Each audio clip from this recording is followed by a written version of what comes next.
Medicine by nature. There is pleasure in the pathless woods. There is rapture on the lonely shore. There is society where none intrudes. By the deep sea and music in its roar. I love not man less, but nature more. Lord Byron.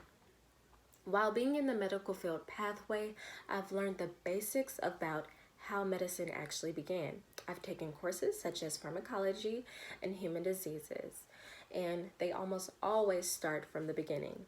The beginning meaning the earth, and the earth meaning the plants, the trees, and the animals, the things that were here before we got here. Nature will and always will be a source of medicine. We all know we wouldn't have half as many advances that we have today if early humans wouldn't have just stopped and paid attention to nature. First, they found out that animals would actually heal themselves with plants. And so they saw that and thought, maybe we can heal us too. It is simply important to know your history to really understand how we came about the advances that we have today in medicine. Today, I will be talking to you about the history of nature and medicine with examples in each of the following categories: trees, plants, and animals. First, starting with the Pacific yew tree, second, the opium poppy, and third, and lastly, the Gila monster. Now, follow me into the Pacific Northwest. The Pacific yew tree is found in forests from the southern tip of southeast Alaska through the Pacific Coast region of Columbia, Vancouver, Charlotte Islands, and Washington. Now, within the bark of the tree, you can find an anti-cancer drug called paclitaxel, or later it was just called Taxol, and it was founded in 1962. And now it is used worldwide for breast cancer, lung cancer, and ovarian cancer. Now, although paclitaxel is one of the best selling anti-cancer drugs, it comes, of course, at a steep price. Steep price meaning toxic and several negative side effects, which include nausea, vomiting, loss of joint pain, hair loss, of course, chest pain, female infertility, fever and chills, and much more. But despite all of that, get this, it's selling at $1.6 billion, according to the National Cancer Institute. So, since we know a little bit about trees, let's move on to the plants. Since we know a little bit about trees, let's move on to plants. Papaver somniferum, or in common terms, opium poppy, which is a plant that has been used medically for beyond 5,000 years.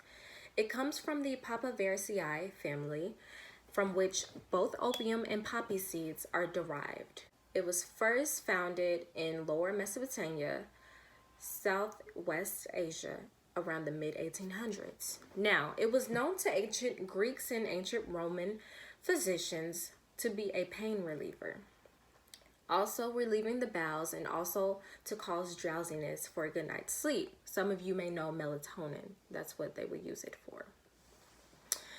Now, the opium poppy has several derivatives, and the three most common ones that we'll be talking about today are morphine, codeine, and oxycodone, which we hear all the time dealing with medicine.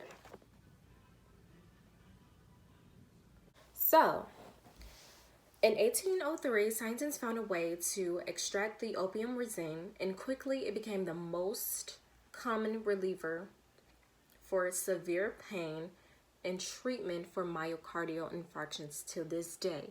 This is morphine. We all know about morphine. And fun fact, morphine is 10 times more powerful than the processed form of opium, meaning it is very strong and more stronger than the plant itself. So you gotta watch out for that one.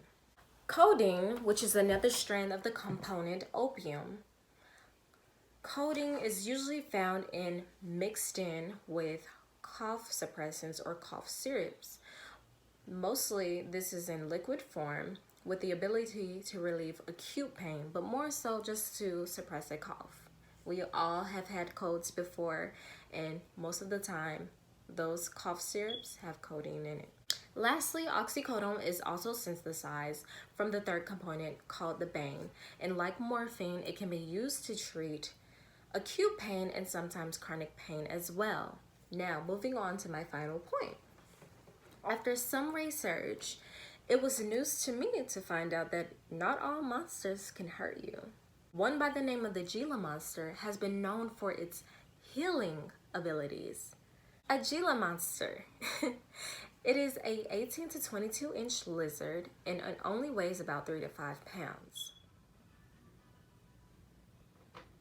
Beware, this monster can be found in many states: Arizona, California, Utah, Nevada, and Mexico. And it has healing attributes in its saliva. Scientists tested the spit, hoping that it would help patients who have troubles with type 2 diabetes.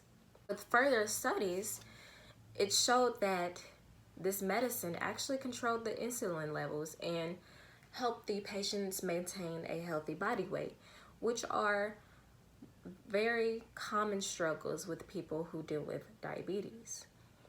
Now that we know how powerful medicine by nature can be, I'll move on to my conclusion.